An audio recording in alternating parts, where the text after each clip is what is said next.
A reading from the book of Genesis. The Lord God took the man and put him in the Garden of Eden to till it and keep it. And the Lord God commanded the man, "You may freely eat of every tree of the garden, but of the tree of knowledge of good and evil you shall not eat, for in the day that you eat of it you shall die." Now the serpent was more crafty than any other wild animal that the Lord God had made. He said to the woman, "Did God say, 'You shall not eat from any tree in the garden'?" The woman said to the serpent, "We may eat of the fruit of the trees in the garden, but God said, 'You shall not eat of the fruit of the tree that is in the middle of the garden, nor shall you touch it, or you shall die.'" But the serpent said to the woman, "You will not die, for God knows that when you eat of it, your eyes will be opened, and you will be like God, knowing good and evil."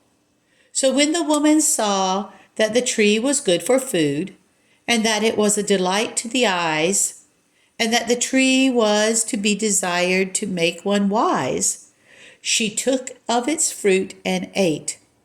And she also gave some to her husband, who was with her, and he ate.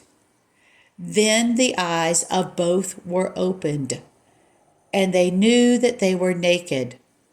And they sewed fig leaves together and made loincloths for themselves. Psalm 32.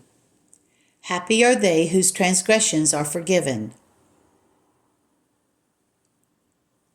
and whose sin is put away. Happy are they to whom the Lord imputes no guilt, and in whose spirit there is no guile. While I held my tongue, my bones withered away, because of my groaning all day long. For your hand was heavy upon me day and night. My moisture was dried up as in the heat of summer.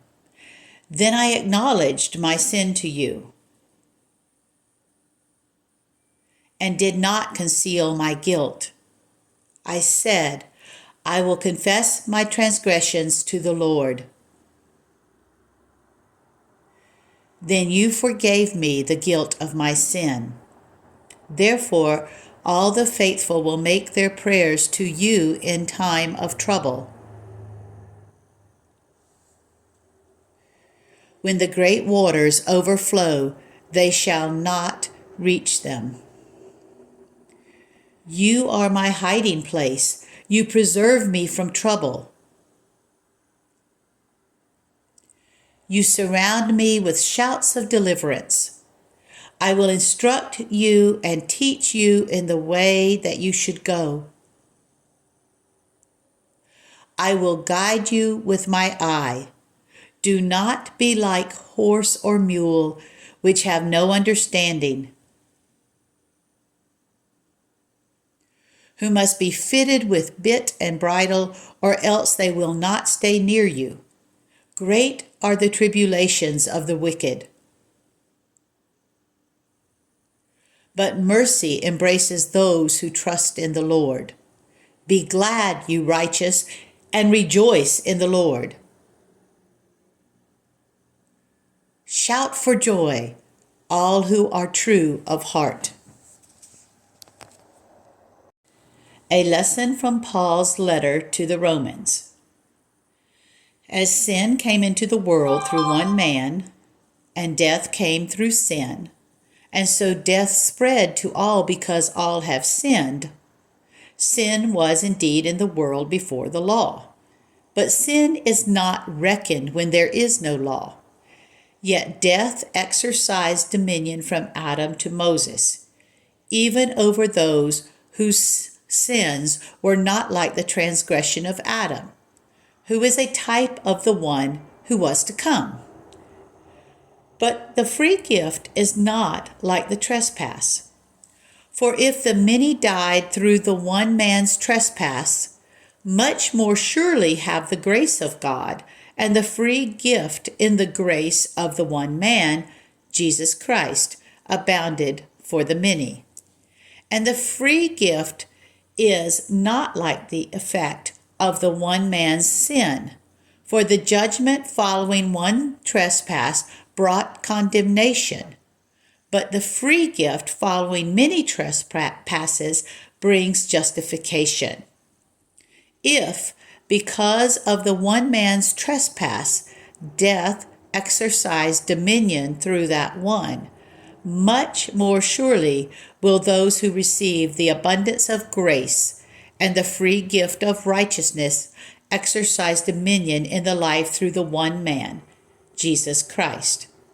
Therefore, just as one man's trespass led to condemnation for all, so one man's act of righteousness leads to justification and life for all.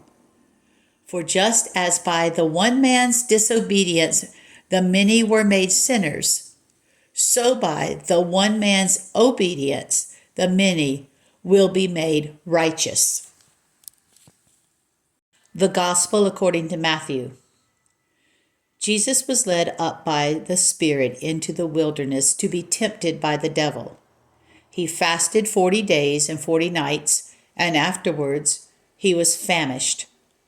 The tempter came and said to him, "If you are the Son of God, command these stones to become loaves of bread." But he answered, "It is written, 'One does not live by bread alone, but by every word that comes from the mouth of God.'" Then the devil took him to the holy city and placed him on the pinnacle of the temple, saying to him, "If you are the Son of God, throw yourself down, for it is written, 'He will command his angels concerning you, and on their hands they will bear you up, so that you will not dash your foot against a stone.'"